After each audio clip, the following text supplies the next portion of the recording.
Hi everyone, we're going to take a road trip today to reach our destination of understanding social cognitive theory and how agriculture is using this theory in practical application. First, we are going to get off on exit 1. Before we get too far on our journey, we have to have a solid road beneath us to fully grasp how the theory is being used in the field. So what exactly is social cognitive theory? It involves interactions, learning, and modeling as the basis. In interactions, we have three things that interact with each other: the person, their behavior, and the environment. This is otherwise known as a triadic reciprocity from Bandura. All three of these aspects can work together, but typically one is more predominant. Usually two work together. From these interactions, learners form self-efficacy based on these interactions. Self-efficacy is how the learner perceives how capable they are to perform a task or learn something. Next, we have learning. There are two types of learning: inactively and vicariously. Inactive learning is actually doing something. Here, successful behaviors are retained and failures are discarded. Vicarious learning is observing a model perform something before doing it. A lot of learning happens vicariously. It is an accelerated type of learning instead of walking the learner through every single step while they do something. Instead, they observe the model. We will take another exit later to learn more about examples of inactively and vicariously learning. One last thing in learning is self-regulation. Self-regulation is important because this is where the learner activates and sustains their behaviors and cognitions in order to reach a goal. This is typically a systematic approach. There are three processes in self-regulation: self-observation and monitoring, self-judgment, and self-reaction, or actually doing the task. Self-instruction is often used to teach students to regulate their activities during learning. Finally, we have modeling. A lot of social cognitive theory is centered around how different models influence what people learn. Modeling can serve as a motivation to the learner to actually learn the task at hand. Models also create expectations for the observer that they too will experience similar consequences. This involves inhibition, which is where the model is punished for performing certain actions which stop or prevent observers from acting accordingly. This also involves disinhibition, where the model performs threatening or prohibited behavior without experience, with negative consequences which may lead observers to do the same activity. Behavior effects happen because there is a probable chance the consequence will happen to them as well. Ultimately, modeling is observing others or something as a means of learning. Simply put, social cognitive theory is a theory that emphasizes the role of social environment in learning. But what is the social environment? Well, it is interactions, experiences, and other outside influences, which typically include other types of media. We will begin to explore these types of social environments as we continue on our journey. Hop back on the road. Now, we will continue on our journey on the highway SCT, or social cognitive theory, and explore why social cognitive theory is used. Social cognitive theory is used in learning and education because it provides for many different ways of teaching the same concept. Here, we'll look at some examples of social cognitive theory supported ways of learning. First, we have modeling. This is inactive as well because the second person in the back, or me, is performing the action. My brother was walking me through step by step how he wanted the hair clipped on the tailhead. This was just one step when the picture was taken. Next, we have symbolic or non-human learning that is vicarious. Who remembers Arthur the Aardvark when they were little? This is a classic kids show that teaches sharing, friendship, and responsibility amongst other things kids should learn at a young age. Here, the characters on the screen represent learning and showing the kids what to do, but do not help them actually do the actions performed in the show. Electronic methods of learning are becoming more and more popular today.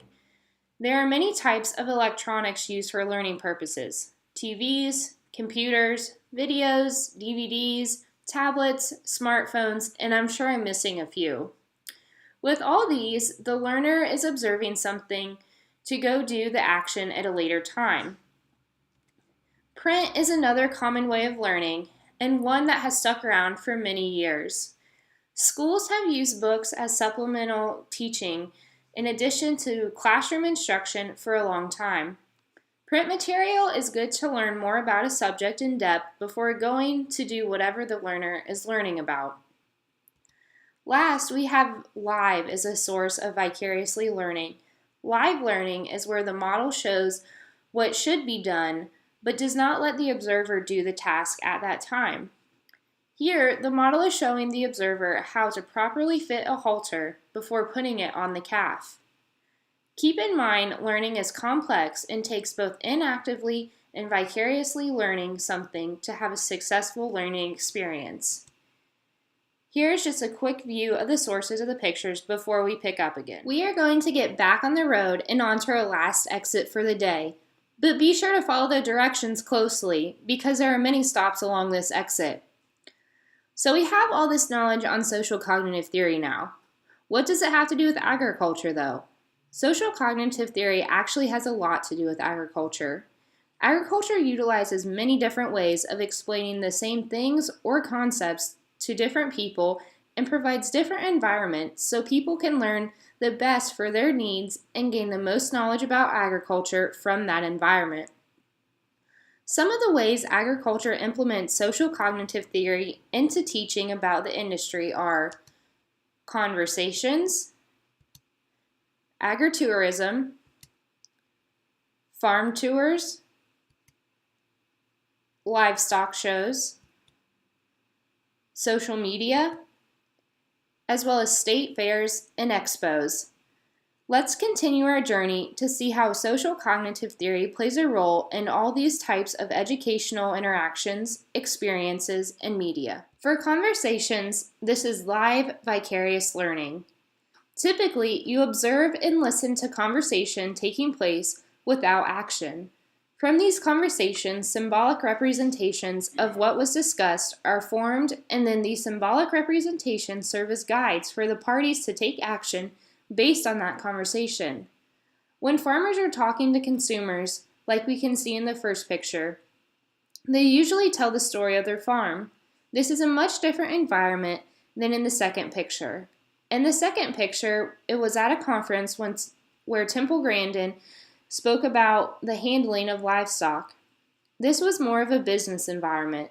Depending on the people in the conversation, the environment and behaviors can change to fit the person's cognitive abilities and needs.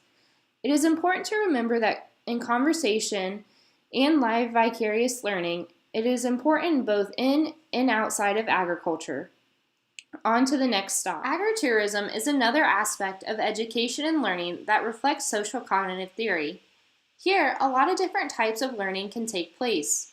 Learning can sometimes be inactively, as we can see with pulling peanuts out of the ground. The learner can physically do that, and then they can inspect the plant to check the health of the peanut at that certain stage of growth.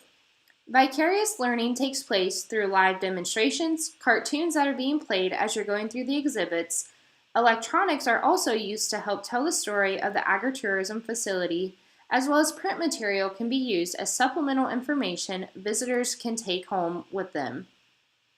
Agritourism is prevalent across the United States in agriculture.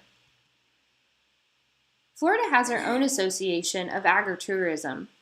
With strawberries, I was able to visit the Florida Strawberry Growers Association. By visiting the farm, I vicariously learned more about the strawberry industry through live interactions and print material. At another farm, I was able to learn about how they protect their produce as it is grown. The technology they incorporate into their operation helps with this protection.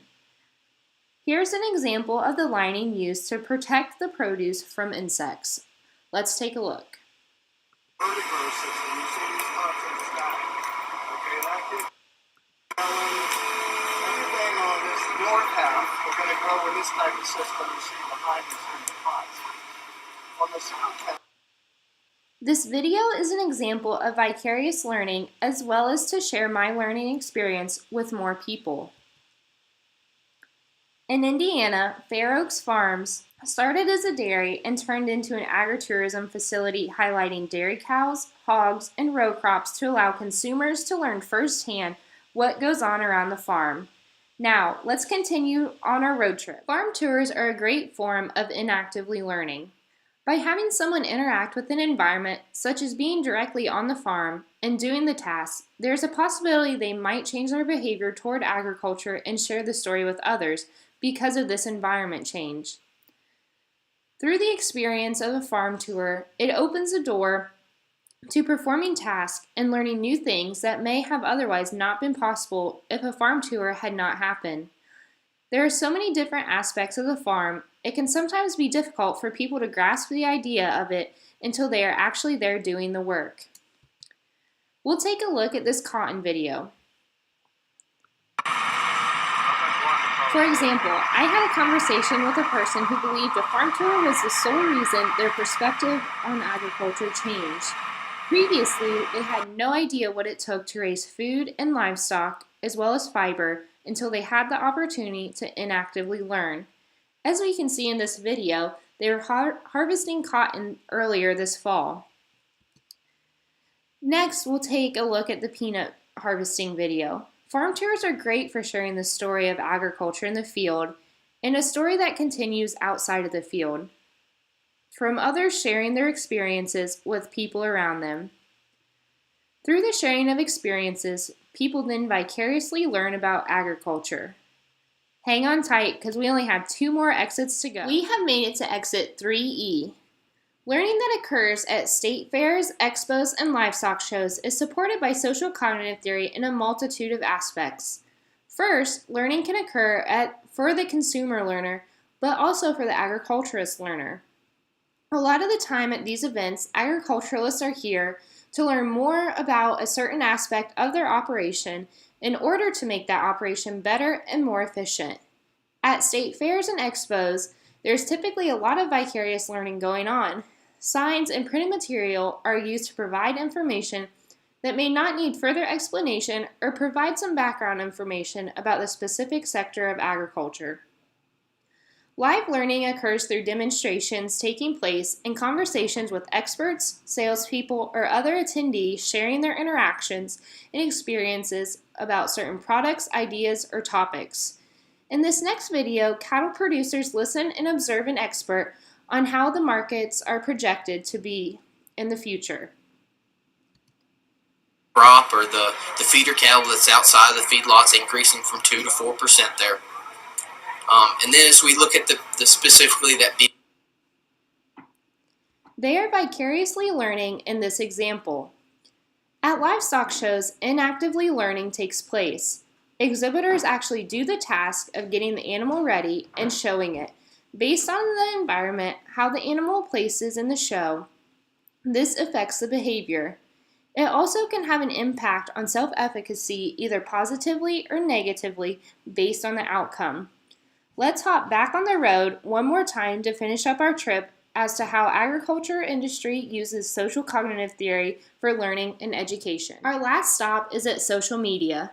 Who isn't at least familiar with this way of connecting with people? You have the potential to only reach millions of people at one time. No big deal, right? Social media incorporates social cognitive theory in a couple of ways. First and foremost, it is a vicarious way of learning with electronics. Within that electronic, though, you can have different environments based on the social media platform you're using.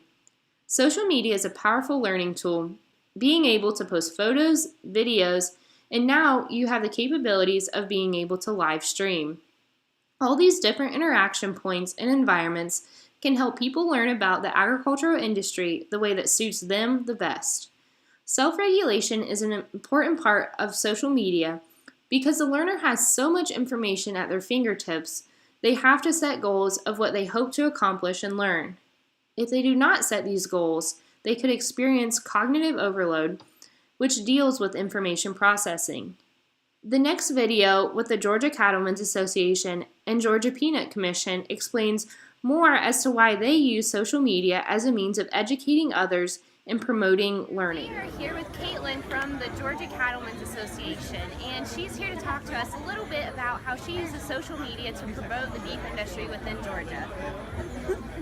So with the Georgia Beef Board, I use all sorts of different social media, whether it's YouTube, Facebook, Instagram, Twitter, Pinterest even, to give a good consumer perception of Georgia's beef industry, because so many people get their information about whether it's the agriculture industry or the beef industry from the media, and we want to make sure that we're putting a positive image and sometimes even combating the kind of information that's being out there so that people can be the most informed consumers and know the truth about Georgia's cattle industry. Hi everyone, we're here with Jessie at the Georgia Peanut Commission Sunbelt Expo building, and she's going to share a little bit about how they use Instagram and Snapchat to help promote Georgia peanuts here at the expo.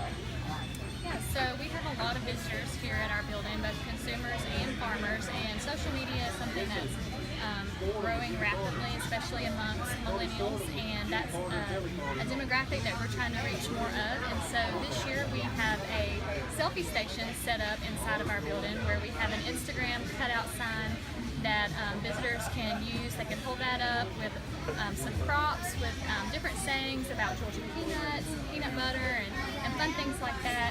They can take a selfie, and then we encourage them to tag us on social media, either Twitter, Facebook, Instagram, whatever they use. And then we also have a Snapchat geo filter set up for our building. So while they're here, we're encouraging people through different signage inside the building to snap a selfie or a photo or video and share that on Snapchat with the filter. Great. Well, thank you for your time, and very interesting to learn about that. Absolutely. Some common platforms agriculture uses are Facebook, as we can see with the Fresh from Florida plant industry page, as well as the VitaFirm page. Facebook offers the opportunity to hit the most amount of people with the most people that actively use Facebook on a daily basis. We can see that Monsanto also uses Twitter. Twitter is a quick way to get your message out with the restriction of only 180 characters. As we can see with the Georgia Peanut Commission, they use YouTube as a way to tell their story through videos. And then we also have Instagram with the Georgia Cattlemen's. This is a quick way that you can tell 1,000 words with one picture. As we can see, social cognitive theory is very prevalent in the agriculture industry as a means of learning and education. Inactive and vicarious learning are used to complement each other, and all three aspects of the triadic reciprocity are used. Self-efficacy and self-regulation are important because that is what a person believes they can do and learn, as well as how they reach that goal. I hope you enjoyed our journey of social cognitive theory and will now be able to pick it out in agriculture when it is being utilized. Have a safe trip back home.